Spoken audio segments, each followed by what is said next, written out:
Precisely. The user, just through their actions, provides a much, much better signal. And that signal is user behavior data, UBD. Okay, so what UBD does is provide that direct empirical validation of relevance. Yes.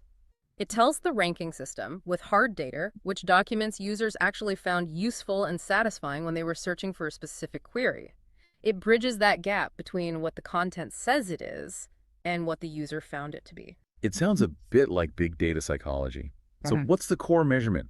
What's the backbone of all this UBD? It's click data, but, and this is critical, it's not just a tally mark. It's not just counting clicks. Okay. It is primarily derived from tracking the length of time a user spends viewing or dwelling on a document after they click it from the search results. Hmm. The whole architecture has this sophisticated user interaction recorder that's logging every single interaction into these massive result selection logs.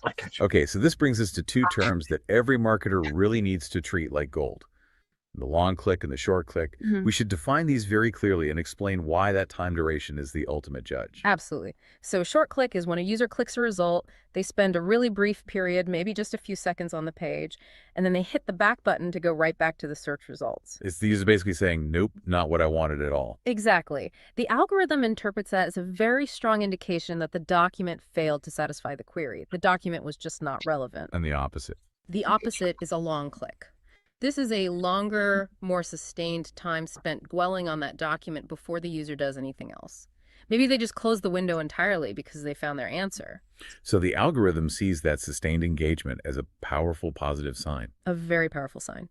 The user found the document highly relevant, satisfying for their query, and it probably solved their informational need completely. You know, that distinction changes everything. It means the algorithm isn't just counting how many people visited a page. It's measuring how many people were satisfied by the visit relative to the query they used to get there. And that understanding is the absolute foundation of this entire mechanism we're talking about today. All this data, the aggregate count of long, medium, and short clicks, all weighted by dwell time, is processed from historical queries. And that creates a metric. Yes, it creates a crucial metric known as the quality of results statistic for any given document and query pair. And this statistic, this is the empirical relevance score that the ranking system uses to promote or demote results in real time.